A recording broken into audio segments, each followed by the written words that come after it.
Shalom, Horas, salam sehat untuk kita semua, jemaat Tuhan yang terkasih dalam nama Yesus Kristus. Sebelum kita mendengarkan firman Tuhan, kita berdoa.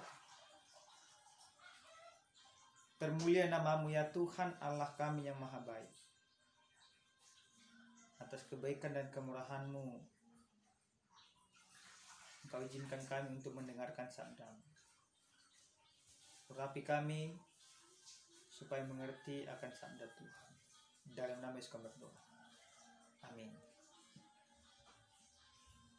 Bapak Ibu yang Tuhan kasihi dalam Kristus Yesus, salam sehat bagi kita semua dimanapun kita berada.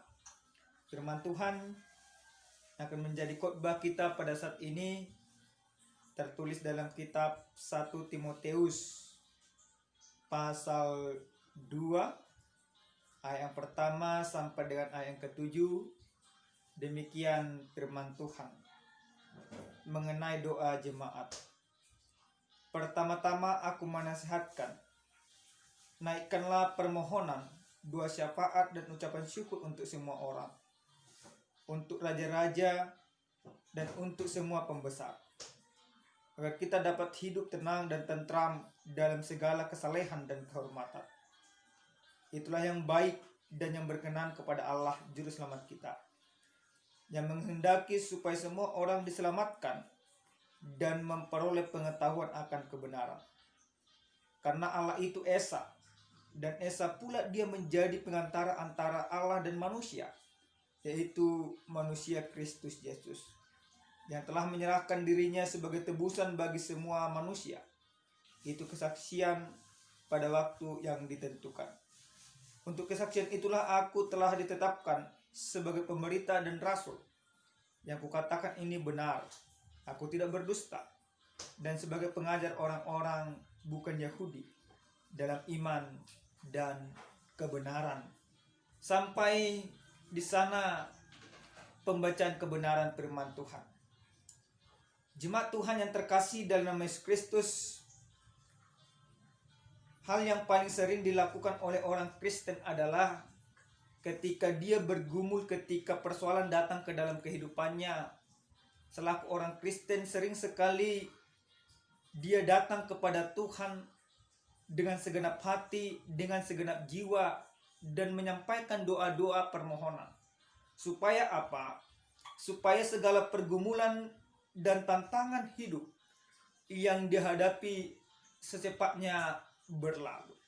Doa menjadi cara orang Kristen untuk menyampaikan apa yang ada dalam pikiran, apa yang ada dalam hati, apa yang ada di dalam kehidupan kenyataan. Itu semuanya yang disampaikan kepada Tuhan. Maka orang Kristen harus berdoa di dalam kehidupan. Sehingga benarlah yang Martin Luther katakan, menjadi orang Kristen tanpa doa adalah sama tidak mungkinnya dengan hidup tanpa bernapas. Yang artinya seperti apa? Artinya setiap orang Kristen yang menamakan dirinya Kristen, dia harus senantiasa berdoa di dalam kehidupannya. Tanpa doa, maka imannya akan dilemahkan oleh tantangan dan persoalan kehidupan.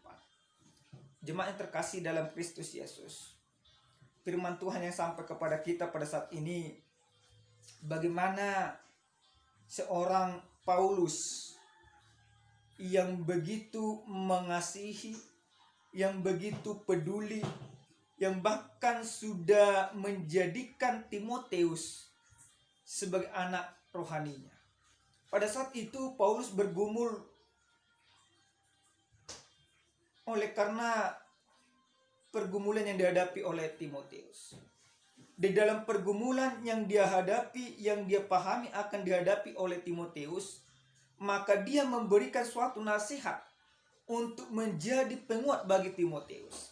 Timotius kala itu melayani di jemaat yang ada di Efesus.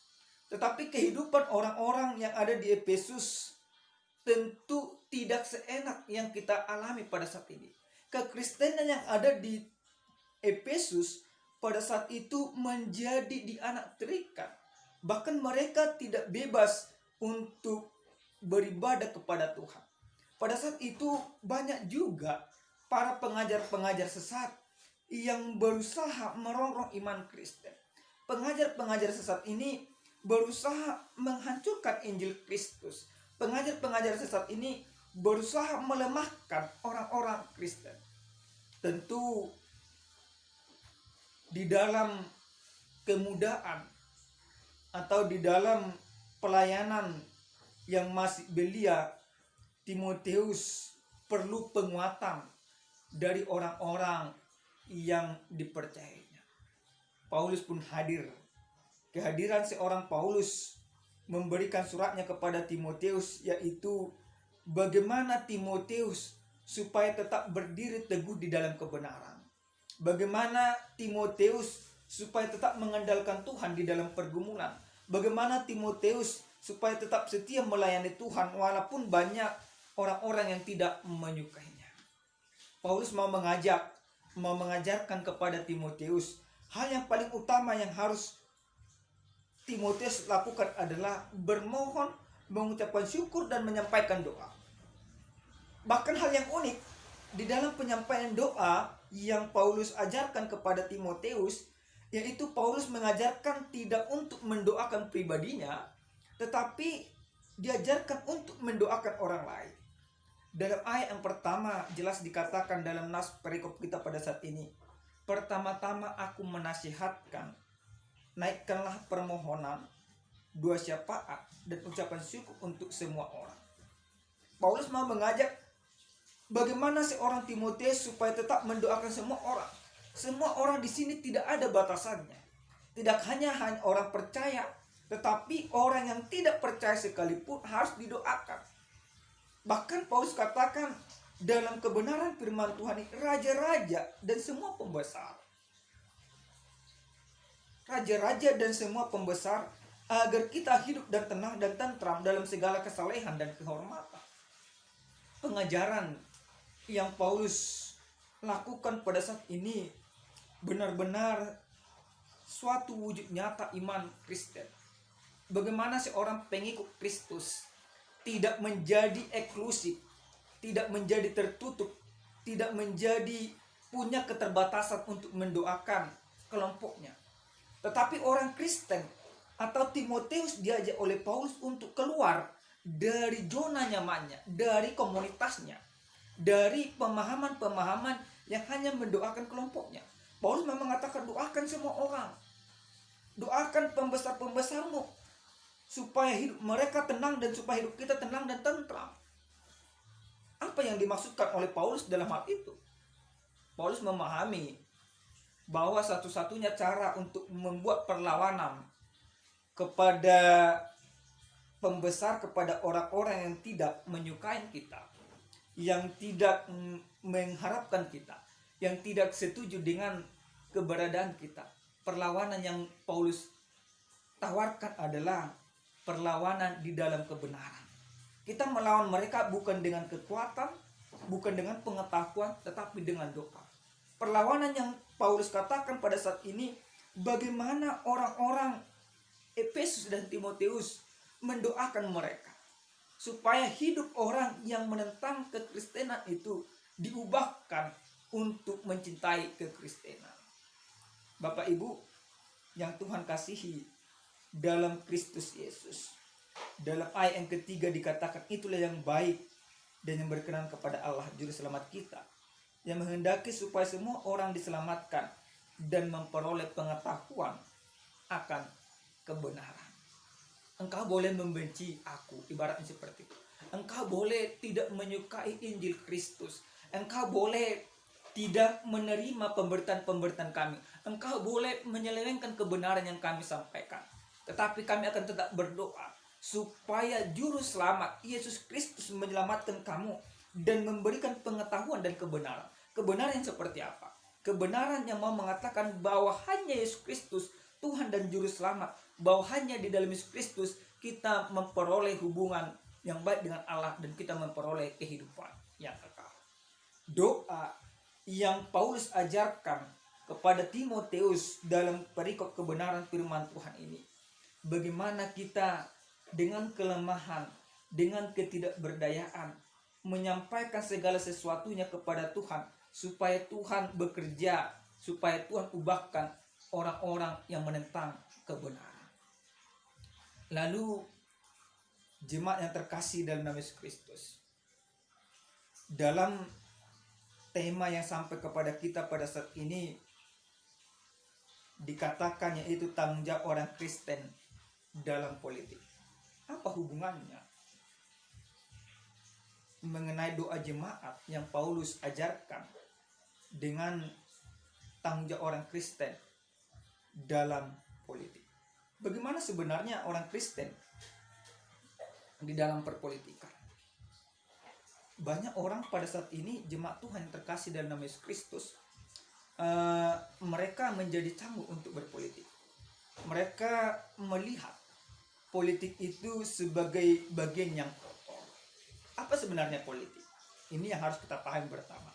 Politik adalah suatu cara yang dilakukan secara bersama-sama yang bertujuan untuk mensejahterakan negara.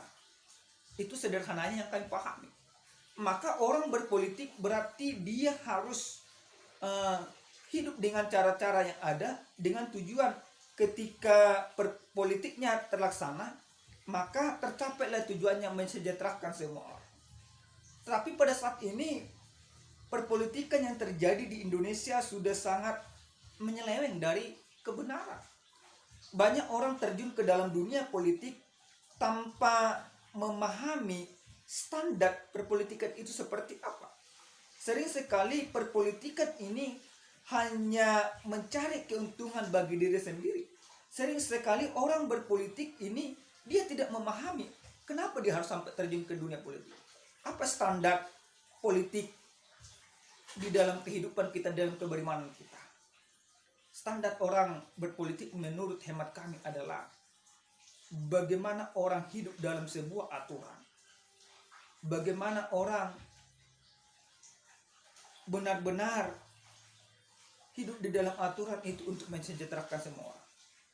Maka ketika dia orang Kristen, dia hidup di dalam aturan kekristenan. Ketika dia menjadi warga negara, dia hidup di dalam kewarganegaraan.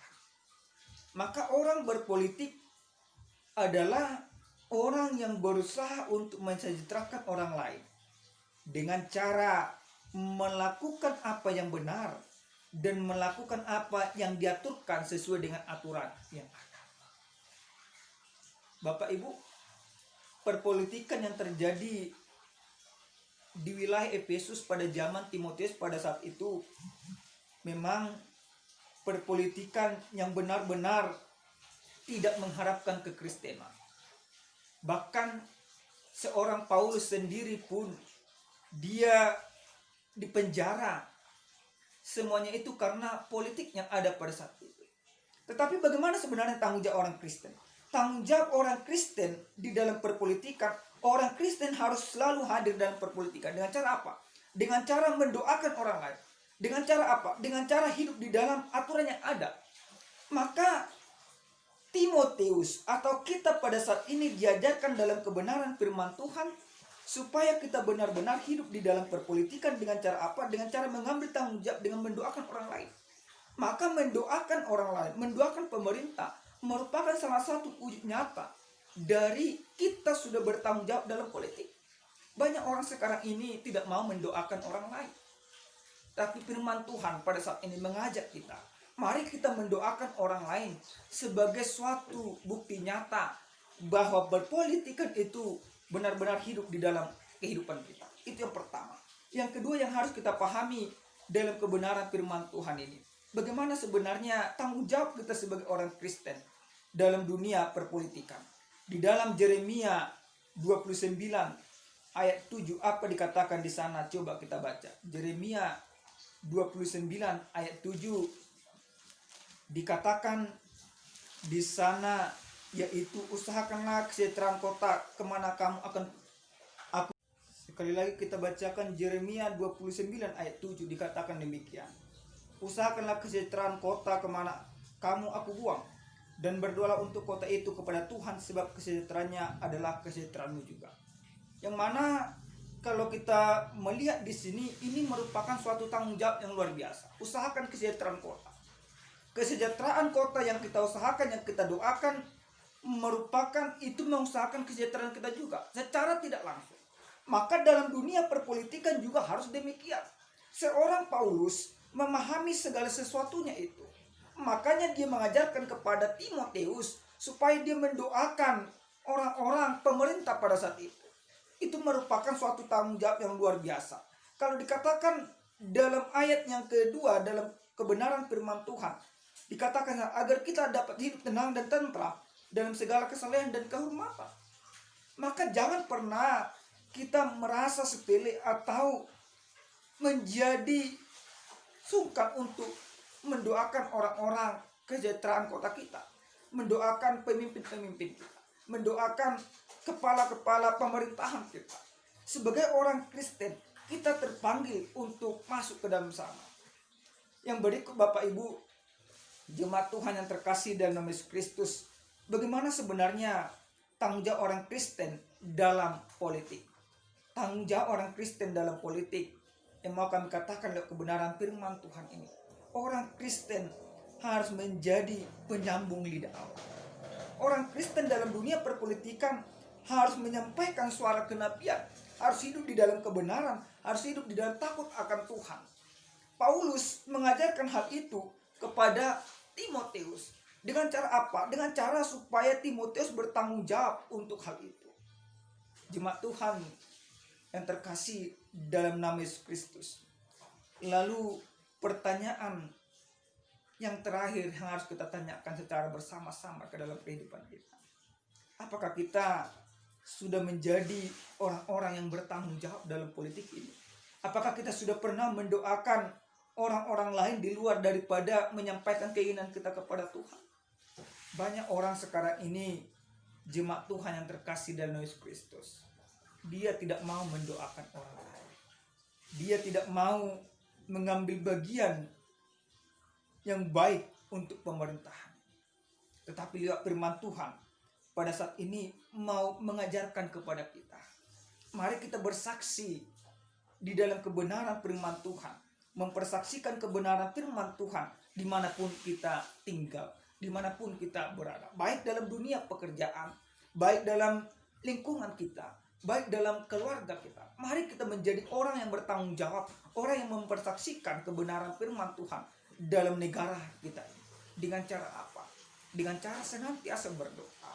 Dengan cara apa? Dengan cara senantiasa mendukung pemerintahan. Dengan cara apa? Dengan cara bertanggung jawab, membayar segala kewajiban yang diwajibkan untuk kita bayar.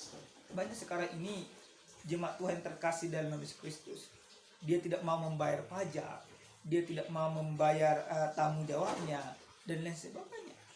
Dia menganggap pemerintahan ini tidak perlu dalam kehidupannya. Tapi lewat firman Tuhan pada saat ini mengenai doa jemaat, mengenai doa kita diajak, kita disuruh bertanggung jawab dalam dunia politik ini dengan cara tetap senantiasa berdoa. Supaya apa? Supaya pemerintahan kita ini mereka bertanggung jawab, mereka menjalankan pemerintahan dengan cara takut akan Tuhan. Lewat mereka kita percaya Tuhan bekerja, Tuhan akan mensejahterakan hidup kita saat ini sampai dengan selama-lamanya. Hiduplah dan bertanggung jawablah dalam politik dimanapun kita berada. Amin, kita berdoa. Terima kasih Bapa yang baik buat segala kebaikan-Mu dalam hidup kami. Terima kasih Engkau mengajarkan kami supaya menjadi orang yang bertanggung jawab dalam segala hal, termasuk dalam dunia perpolitikan. Ajari kami sebagaimana kami mampu mendoakan orang. Pada saat ini kami mau berdoa buat pemerintahan kami. Biarlah kiranya Engkau mengurapi, Engkau memberikan kebijaksanaan kepada mereka. Biarlah kiranya Engkau mengajarkan mereka untuk takut akan Tuhan, sehingga mereka menjalankan roda pemerintahan ini sebagaimana mestinya. Sehingga lewat mereka keadilan, kemakmuran, dan kesejahteraan benar-benar kami rasakan ya Bapak. Kami mau sampaikan pemerintahan kami, mulai dari yang tertinggi sampai yang terendah ke dalam tangan Tuhan. Kami percaya Engkaulah yang memilih mereka. Kami percaya Roh Tuhan akan senantiasa hadir dalam kehidupan mereka. Terima kasih Bapak yang baik. Dalam nama Yesus kami berdoa dan bersyukur kepada-Mu. Amin. Shalom Bapak Ibu. Salam sehat. Tuhan Yesus senantiasa memberkati kita semua. Amin.